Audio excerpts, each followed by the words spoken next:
Everyone, अभी हम लोग सेकेंड लेक्चर ले रहे हैं मटेरियल टेस्टिंग एंड एवोल्यूशन का। इसके पहले आपको लेक्चर फर्स्ट अपलोड कर दिया गया, आई होप आप देख कर आए होंगे। ठीक है, लेक्चर फर्स्ट में हम लोग सीमेंट को डिस्कस किए थे, इंग्रेडिएंट ऑफ सीमेंट को डिस्कस किए थे, फंक्शन ऑफ सीमेंट को डिस्कस किए थे। तो वहाँ पे अच्छे से टॉपिक आपका कवर किया गया था, आई होप देख लिए होंगे। तो अब हम लोग लेक्चर नंबर 2 पे आते हैं। लेक्चर नंबर 2 में क्या है, बोगस कंपाउंड क्या है। बोगस कंपाउंड बहुत ही एक मोस्ट इंपॉर्टेंट टॉपिक है फॉर एग्जाम, आपके सेमेस्टर एग्जाम, कंपटीशन एग्जाम। एक थर्ड सेमेस्टर में आपको इसी से एक क्वेश्चन दे दिया था। तो क्या होता है ना, कभी कभी क्वेश्चन इधर उधर से रहता है, लेकिन आप लोग को लगता है ये तो पढ़ाए नहीं थे। तो कैसे पढ़ाए आदमी, पूरा एक के बार पूरा सेमेस्टर ही थोड़ के पढ़ा दे, मतलब 8 सेमेस्टर का एक के बार थोड़ के पढ़ा दे। देखिए कभी कभी ऊपर नीचे से क्वेश्चन पूछ दिया जाता है। इसी से एक क्वेश्चन था जो देखिएगा था, यहाँ पे याद कीजिए, C3S था, C2S था, C3A था, C3A था, ऑप्शन में C4AF था। ठीक है, यही चारों था। तो बोला था कि स्ट्रेंथ कौन देता है, इनिशियल स्ट्रेंथ कौन देता है, तो C3S देता है। तो ऐसा क्वेश्चन था ना। तो क्वेश्चन जहां तहां से पूछा रहता है एक दो गो, ठीक है, तो उसको टेंशन नहीं लेना है। अब 70 नंबर में का दो क्वेश्चन इधर उधर से आ गया तो क्या दिक्कत है, अभी आपके पास वहां पे बहुत सारा क्वेश्चन अपॉर्चुनिटी रहता है आपको बनाने के लिए। ठीक है, चलिए लेक्चर नंबर 2 में हम लोग बोगस कंपाउंड को स्टार्ट करते हैं। एक बहुत ही इंपॉर्टेंट टॉपिक है। ये होता क्या है, एकदम सिंपल भाषा हम समझिएगा। बोगस कंपाउंड, अभी हम इसके पीछे जस्ट पढ़ रहे थे ग्रेडियंट्स ऑफ सीमेंट पढ़ रहे थे, जिसमें हम लोग लाइम, सिलिका, एल्युमिनिया, कैल्शियम सल्फेट, आपका और क्या देखे थे, आयरन ऑक्साइड, मैग्नीशिया, बहुत सारे ग्रेडियंट्स देख रहे थे। सभी को मिक्स करते हैं, ठीक है, उसी को हम रॉ मटेरियल भी बोलते हैं।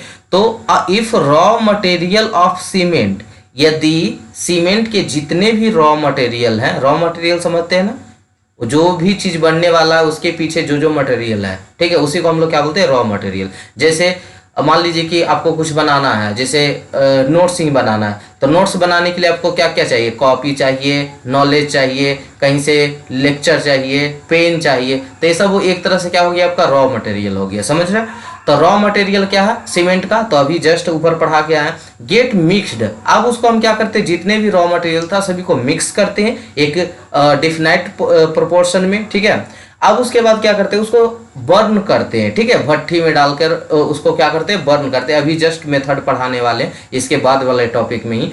Burn they lead in the formation of some complex chemical compound.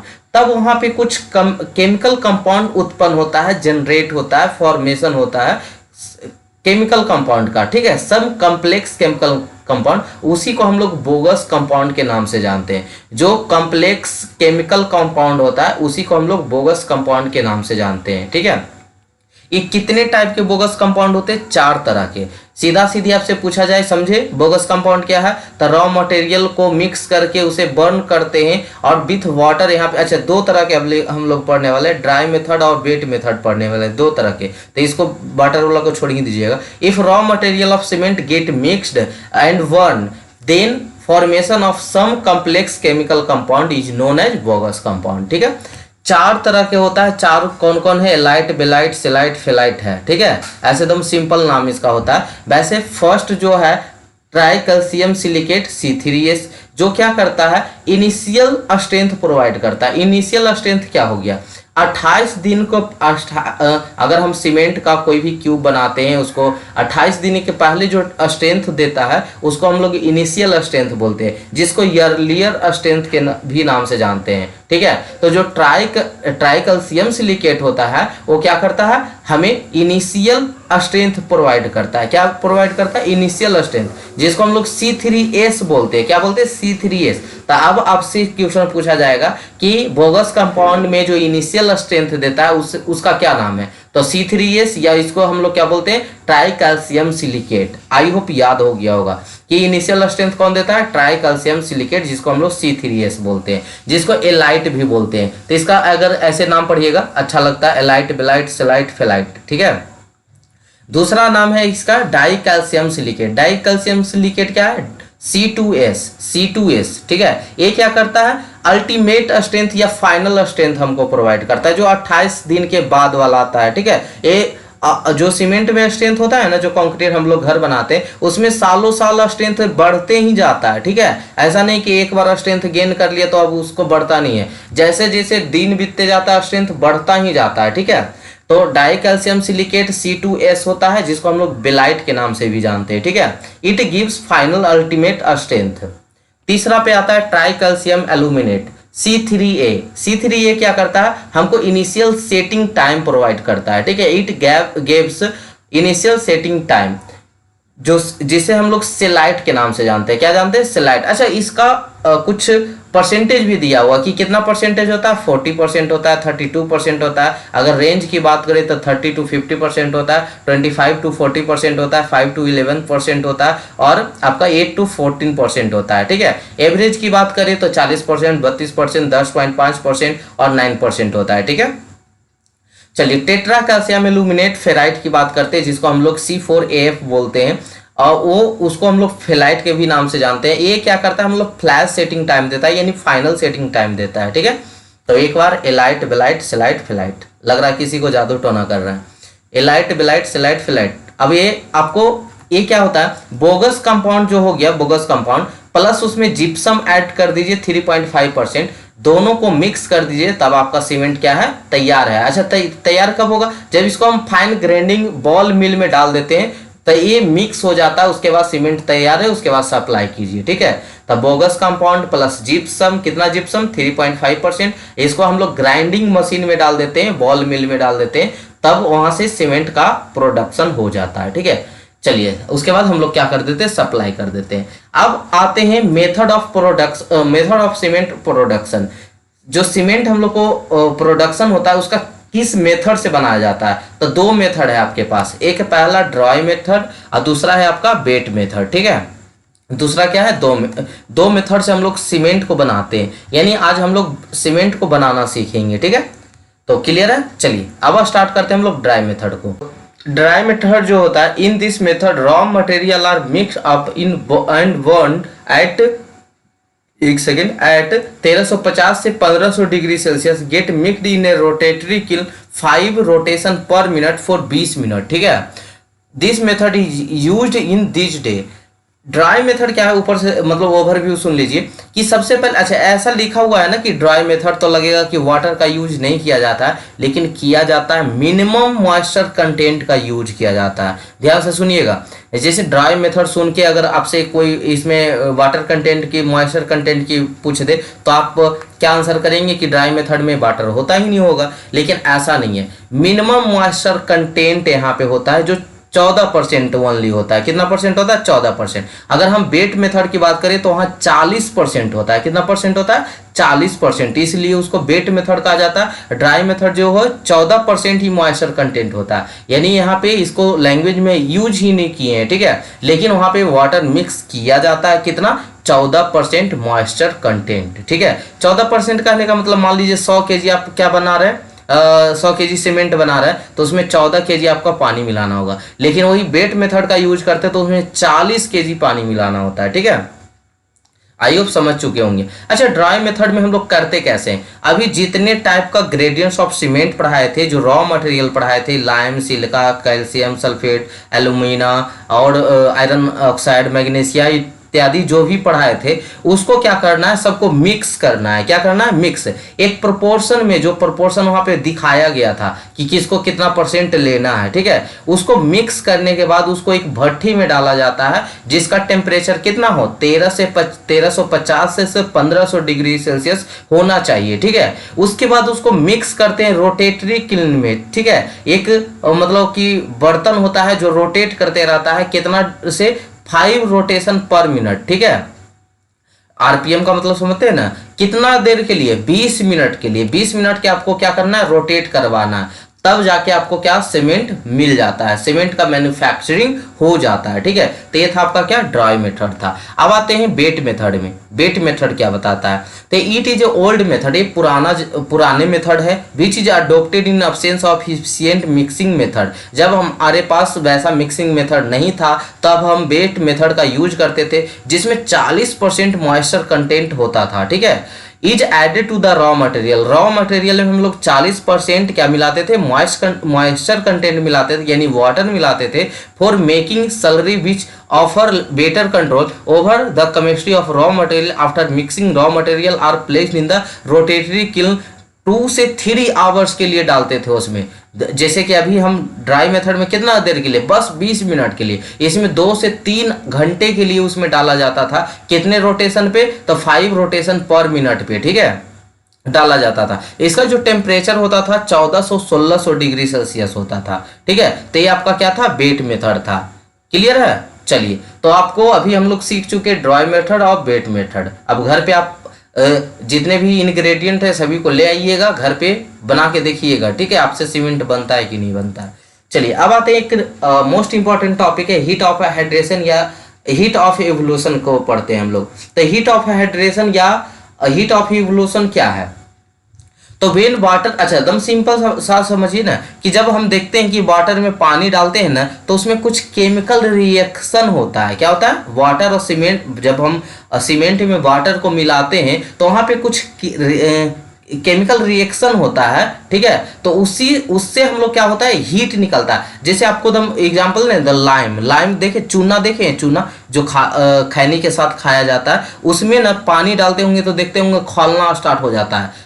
देखिए, नहीं देखे होंगे तो देखिएगा, चूना को लाइएगा, पानी डालिएगा, देखिएगा उससे हीट निकलेगा, ठीक है, खौलना लगेगा। पानी जितना खौलता है ना उतना खौलता है वो, ठीक है, यानी उससे हीट निकलता है। तो सीमेंट में भी तो लाइम है ना, अभी हम सीमेंट बना रहे हैं उसमें भी तो लाइम है ना। तो when water is added to the cement, अगर हम सीमेंट में पानी मिलाते हैं तो यहाँ पे कुछ केमिकल रिएक्शन होता है, यानी वाटर के साथ जो भी रॉ मटेरियल है उसके साथ केमिकल रिएक्शन होता है, जिससे हमको क्या मिलता है, हीट उत्पन्न होता है। उसी को हम लोग क्या कहते हैं, हीट ऑफ हाइड्रेशन बोलते हैं। क्या बोलते हैं, हीट ऑफ हाइड्रेशन बोलते हैं। वो कितना कितना देता है, अगर C3S है तो 502 जूल पर ग्राम देता है, ठीक है। C2S कितना देता है, 260 जूल पर ग्राम देता है। C3A कितना देता है, 865 जूल पर ग्राम देता है। C4AF कितना देता है, 420 जूल पर ग्राम देता है। अगर हम इंक्रीजिंग ऑर्डर की बात करें तो सबसे ज्यादा कौन देता है, तो C3A देता है, कितना, 865। उसके बाद कौन देता है, C3S 502। उसके बाद कौन देता है, C4AF 420। उसके बाद C2S कितना देता है, 260। सबसे कम पूछा जाएगा कि सबसे ज्यादा हीट ऑफ हाइड्रेशन कौन देता है, C3A। सबसे कम हीट ऑफ हाइड्रेशन कौन देता है, C2S, बस, ठीक है। अच्छा, यहाँ पे हम नेमिंग कर दिए। नेमिंग याद करने में आसान होता है कि पहला नंबर पे क्या था आपका, बोगस कंपाउंड पढ़ रहे थे, C3S था, दूसरा नंबर C2S था, तीसरा नंबर पे क्या था, C3A था, और चौथा नंबर पे क्या था, C4AF था। तो आपसे पूछा जाएगा ना कि हीट ऑफ हाइड्रेशन का ऑर्डर बताओ, तब 3 4 1 2, क्योंकि 3 4 1 2, 3 4 1 2, अगर हम इसी को 4 3 1 2 कर दे तो रेट ऑफ हाइड्रेशन आ जाएगा, ठीक है। रेट ऑफ हाइड्रेशन अभी जस्ट आगे मिलने वाला, तो इसलिए मतलब कंफ्यूज कर जाता है। रेट ऑफ हाइड्रेशन और हीट ऑफ हाइड्रेशन में लगेगा कि कौन वाला है कौन वाला है। तो अगर 3 4 1 2 है तो हीट ऑफ हाइड्रेशन आगे देख लीजिए, अगर आप 4 3 1 2 है, मतलब खाली 4 और 3 को अलट पलट दीजिए तो वो रेट ऑफ हाइड्रेशन होता है। तो याद करने के लिए हम ट्रिक यहाँ पे डाल दिए हैं कि 3 4 है तो हीट ऑफ हाइड्रेशन, और 4 3 है तो रेट ऑफ हाइड्रेशन, ठीक है। तो ऐसे करके याद करना बहुत आसान हो जाता है, इसलिए हम यहाँ पे नेमिंग कर लिए थे पहले बोगस कंपाउंड वाला से, कि 1 नंबर पे C3S था, 2 नंबर पे C2S था, 3 नंबर पे C3A था, 4 नंबर पे C4AF था। तो अगर 3 4 1 2 है तो हीट ऑफ हाइड्रेशन, अगर 4 3 1 2 है, खाली 3 और 4 को पलटना है, 1 2 तो वैसा ही रहेगा, खाली 4 3 कर दिए तो रेट ऑफ हाइड्रेशन हो जाता है, ठीक है।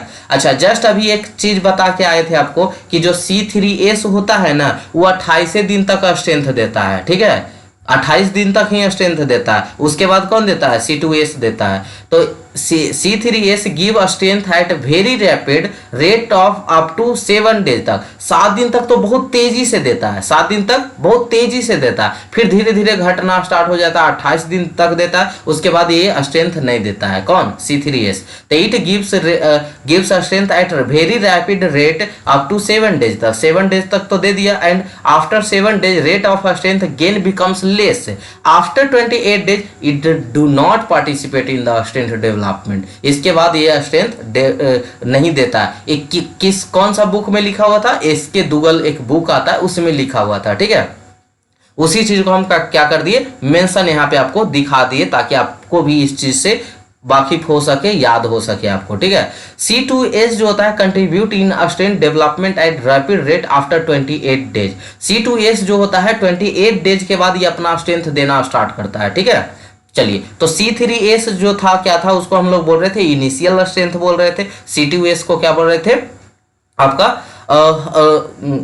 क्या बोल रहे थे, आफ्टर जो होगा मैंने, जिसको हम लोग प्रोग्रेसिव स्ट्रेंथ बोल रहे थे, ठीक है। क्लियर है, चलिए आगे बढ़े। इसको ईयरलियर स्ट्रेंथ बोलते हैं C3S को, और C2S को प्रोग्रेसिव स्ट्रेंथ बोलते हैं। रेट ऑफ हाइड्रेशन की बात करें या रेट ऑफ एवोल्यूशन की बात करें, तो रेट ऑफ हाइड्रेशन जो होगा वो कौन होगा, C4AF होगा, C3A होगा, C3S का होगा, फिर C2S का होगा, यानी 4 3 1 2। अगर हीट ऑफ हाइड्रेशन वाला बोलिए 3 4 1 2, याद हो गया। चलिए, टेस्ट ऑन द सीमेंट। अब हम लोग टेस्ट ऑन सीमेंट, टेस्ट में कौन कौन सा सीमेंट होने वाला है। 2 तरह के टेस्ट होता है सीमेंट में, एक तो लैब टेस्ट होता है, दूसरा फील्ड टेस्ट होता है।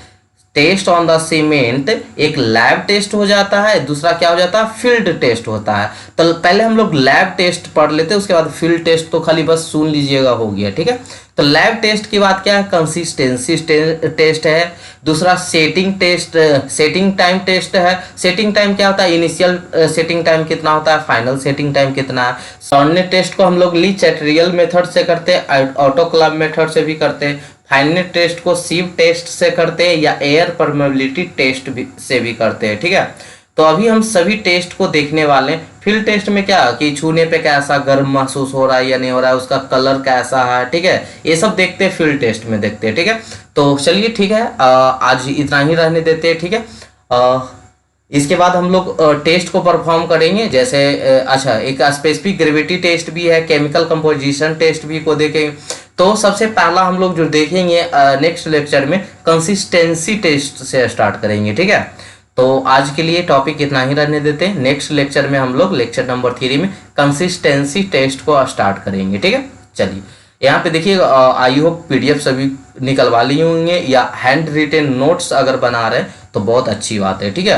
क्योंकि हैंड रिटेन नोट्स में क्या होता है ना कि हम कुछ चीज़ें ऐड भी कर सकते हैं। अगर हमको कोई चीज़ प्रॉब्लम हो रहा है समझने में, तो हम अपने हैंड से लिख भी सकते हैं। जो चीज़ हमको हिंदी में, इंग्लिश में, उर्दू में, जो भी अपना लैंग्वेज होता है वो हम अपने लैंग्वेज में लिख कर रखते हैं। जैसे मेरा इसका स्ट्रक्चरल एनालिसिस वाला जो देखे होंगे PDF, उसमें देखिएगा बहुत जगह हम लिखे हुए हैं, क्योंकि वो पेपर जो होता है ना कि छोटा छोटा चीज़ आप भूल सकते हैं, ठीक है। तो वहाँ पे हम अपने लैंग्वेज में लिख के रखते हैं ताकि हम जब भी पढ़े उसको दोबारा तो हमको याद आ जाए अपने से, ठीक है। क्योंकि रिवीजन भी करना होता है एग्जाम टाइम में, हमको उसको फिर से रिवीजन करना होता है, और उस टाइम हमको हर एक छोटा छोटा पॉइंट भूल जाने के कारण ये उसको याद नहीं हो पाता या हम समझ नहीं पाते, ठीक है। तो हैंड रिटेन नोट्स बनाइए, क्योंकि अभी स्टार्ट ही हुआ है, अभी क्लास अभी 1-2 दिन क्लास ही हुआ है, अभी आपके पास पूरा टाइम बचा हुआ है एग्जाम तक, ठीक है। तो हैंड रिटेन नोट्स बनाइए, जहां आपको कुछ प्रॉब्लम नज़र आता है वहां पे आप लिख भी सकते हैं, ठीक है। चलिए नेक्स्ट लेक्चर में मिलते हैं। थैंक यू सो मच यहाँ तक बने रहने के लिए, जहाँ पे हम लोग कंसिस्टेंसी टेस्ट स्टार्ट करेंगे, ठीक है।